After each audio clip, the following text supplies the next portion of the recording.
Good morning, my friends and family. Thank you for joining me at Veronica Says. This is my daily scent and makeup of the day video, and I am showing you what I spent hours this weekend doing, which is organizing my perfume and general fragrance collection.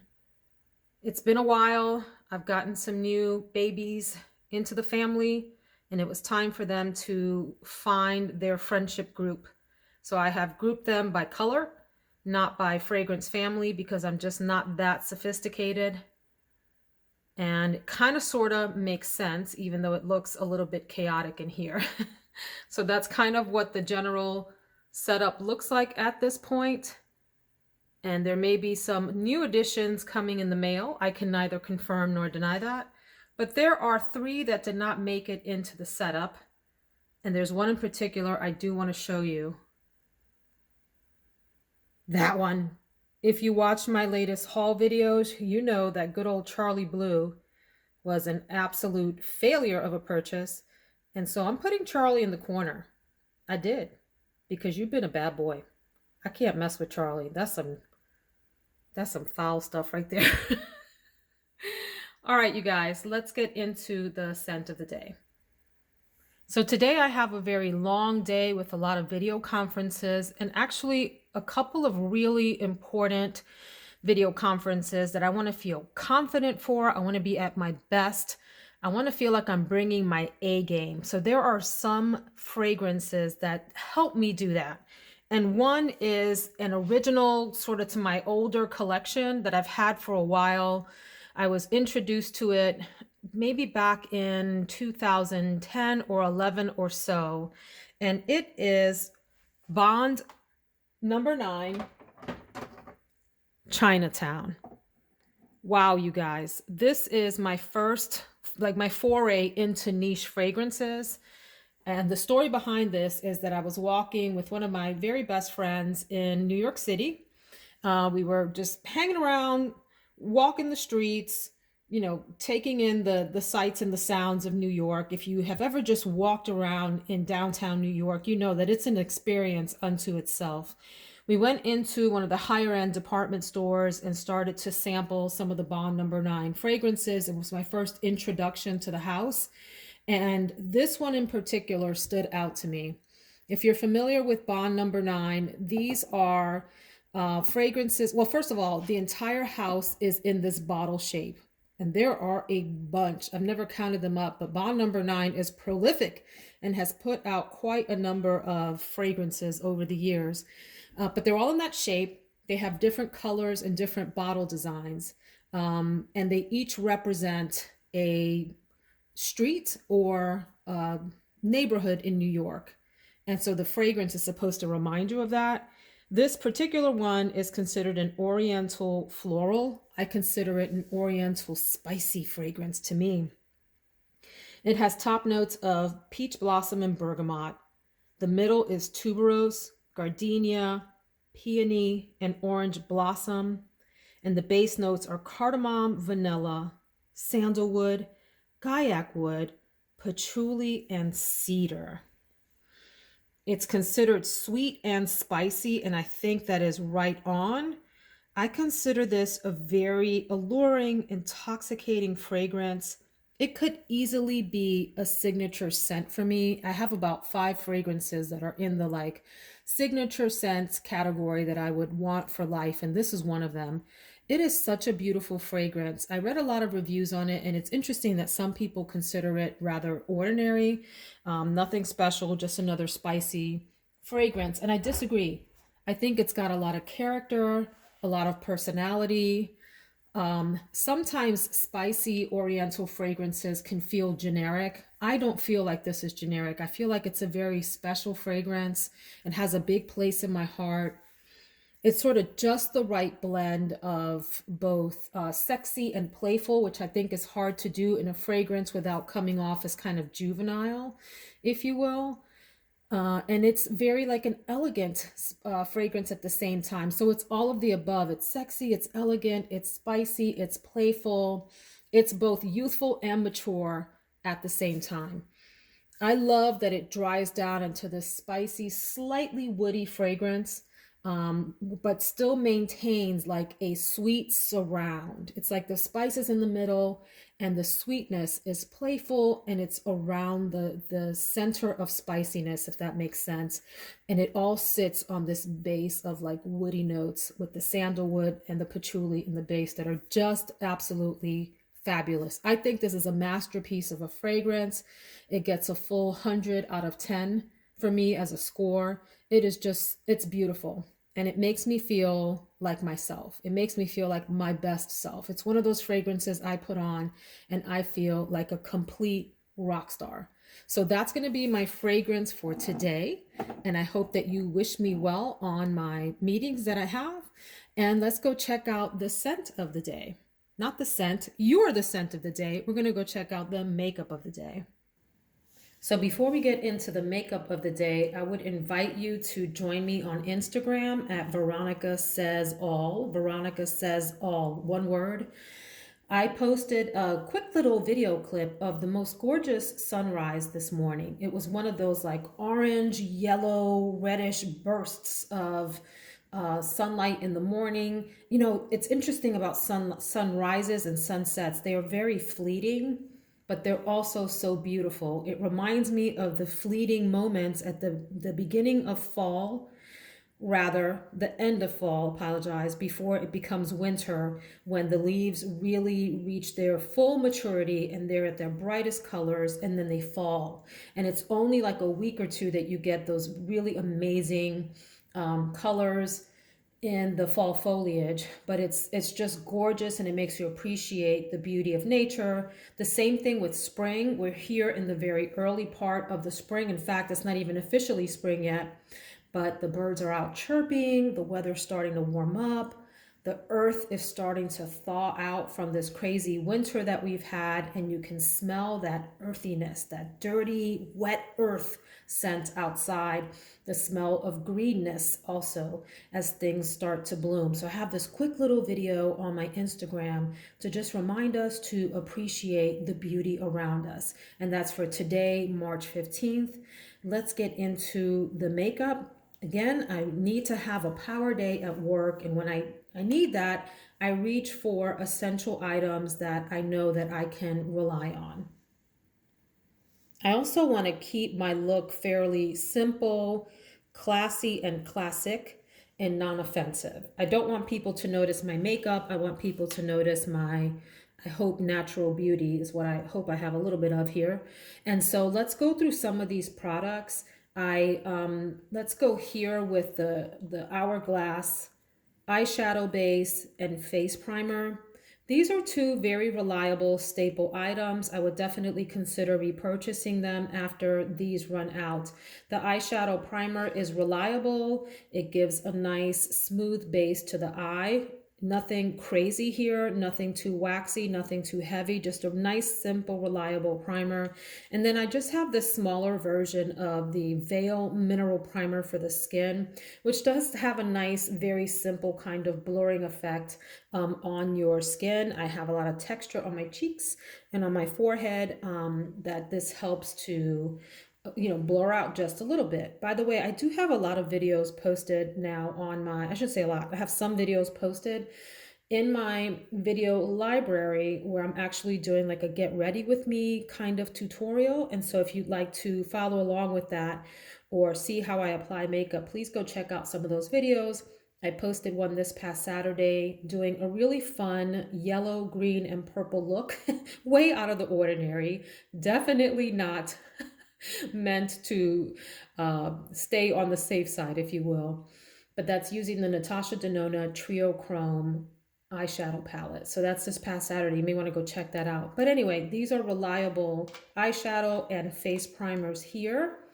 I pulled out for my, actually, let's stick to base products first. I pulled out the Laura Mercier Flawless Fusion Ultra Longwear Foundation. This is one that doesn't get a lot of hype or love here on YouTube, but it is one of the most beautiful foundations I've ever used. I wore this combined with the other Laura Mercier one, the Radiant one, for my wedding, and just love these. These are very long lasting, mostly medium to full coverage foundations. that perform well. They look skin-like. They're just really nice, elegant foundations. And I pulled out what's one of my very favorite concealers, which is the Giorgio Armani Power Fabric. I have mine in the color 4. I do have mature skin on my eyelids and under my eyes. This is one that does really, really well on mature skin. And by mature, you guys, that's a euphemism for a little wrinkly and a little crepey. Okay, so this sinks in nicely to that area without emphasizing lines, and it's thin. It's a thin formula, so you can build it up and it won't get crepey and cakey on you, especially when you combine it with the anti-fatigue under eye primer from Becca. Great selection. This company's going out of business. Make sure you stock up on any products that you enjoy from them. So for bronzer, I'm going to go with one of my very favorite bronzers. This is from Tom Ford. It's the Ultimate Bronzer in the color Gold Dust. Can we just take a second to appreciate the beauty of this compact? Absolutely gorgeous. Enormous pan. Look at that thing. Look at it. I even love the texture that's in it. It has like this crosshatch texture with the TF for Tom Ford in it. This is a beautiful bronzer. Performs well on the skin, glides on effortlessly with a nice big brush. For example, I might use the Sonia Kashuk, not Sonia Kashuk, sorry, Sonia G. Sonia Kashuk is a different line of brushes. The Sonia G Face Pro, which is a natural hair brush that has like a pinch design here. And this is a huge pan, so you can go in here with really big brushes. If you really wanted to, like here's one of my biggest brushes, face brushes. I think this is Chikuhodo T1. Enormous natural powder face brush, just to give you an idea of how big it is. There's my the palm of my hand. Anyway, the point being, this huge pan can accommodate these enormous brushes. And when you have a face as big as mine, you guys, you need some large brushes. So I appreciate a big pan and a big brush to toast the edges of my face. You can also use this to create a little contour, although it's warmer in tone. So it's not the best for contouring. You really want something that is cool toned for contouring. But anyway, I just love this compact. It makes me feel luxurious when I use it. On my cheeks, I'm going to use Seychelles, the Wanderlust Primer Infused Blush from Buxom in the color Seychelles. Buxom has some of the nicest blushes on the market. I have this and I have Mykonos. See how it's like this natural, your rosy cheeks but better, not rosy, your flushed cheeks but better kind of color. Really nice. I have this and I have the color Mykonos, and we'll probably pick up some more before the year is over. I really enjoy these blushes. They last all day. And I think I will end with talking about the eyeshadow palette. Like I said, I wanted a classic, and I'm going to talk about 2 other products. I'm a liar, but let's start with the eyeshadow palette. This is the Tom Ford Nude Dip Eye Color Quad. Nude Dip Eye Color Quad. But I wanted a classic and subtle look for my eyes today. I always have a hard time getting these open. So I'm like, where do you pull? There you go. And it looks like that. Real quick note about the Tom Ford quads. These are stupid expensive. If you're in the US, they're about I think they're $88 US. I have never paid full price for one of these. I just can't justify, what is that, $22 for each of these individual shadows. Are they worth it? Yeah. Do I want to pay it? No. And it does come with the little brushes that are useless to me, so I get rid of those. But these eyeshadows, especially the ones that have the TF stamped in them, these are called their wet dry, Tom Ford's wet dry formula. You can use it dry, you can use it wet. If you use it wet, it amps up the look. It intensifies the color. I have at this point 3 of these quads. And I really like them all and may collect some more. I'm not in a rush because I do have a pretty extensive eyeshadow collection that does me fine. Like I don't need more eyeshadow. I will get more just because I like it. But this is called Nude Dip and it's really a light formula. There's nothing loud or rude about these colors. It's hard to go wrong with this. It's going to give you an easy breezy look with a little tiny bit of glitz and glamour. What I will likely do is use that bronzer as a crease shade, just kind of the all over base in the crease, and use this color here to deepen it up. In the crease and the outer V, I will probably do this on the inner lid and along the brow bone just a bit. I will do that as an all over lid shade most likely, and maybe that in the center of my lid. And that will be the look. It'll be really quick, really easy, really elegant, hard to go wrong with that. And finally, I will talk about the lip. You gotta have a power lip on a power day. And when I want a power lip, I either go with something bold, like a juicy brown color, or a warm orangey red. But today, because I want to stay on the conservative side, I'm going to first of all use something new to my collection, which is from Lancome, Le Lip Liner. Le Lip Liner. And this is in the color Natural Mauve or Natural Mauve. Do you say mauve or do you say mauve? Do you say mauve or do you say mauve? I say them both, but I usually say mauve. And here's the color. Isn't that pretty?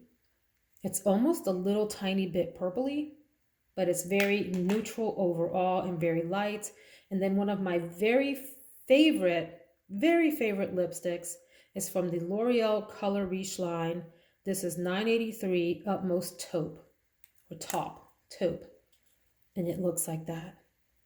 This is my third tube of this. Is it called a tube? Bullet. My third bullet of this. It is a very, very gorgeous, beautiful matte that is a little bit lighter than my lip color, but a gorgeous nude shade that goes well with quite a lot of different eye looks. So that is my makeup for today. I wish you all a fantastic day. If you enjoyed this, please hit that like button and hit the subscribe button so that we can hang out again and talk about makeup and perfume and beautiful coffee mugs. Look at this one for the day. I do drink my coffee black. Do you? I used to like really milky, sugary coffee. And as I got older, I developed an appreciation for just the simple bitterness of black coffee, although I do zhuzh it up a little bit with a hint of simple, I think it's called simple syrup or something like that. Not simple syrup. It's skinny syrups that don't have any calories. But anyway, I'm being random. Hope you subscribe and have a wonderful day. Take care, my friends.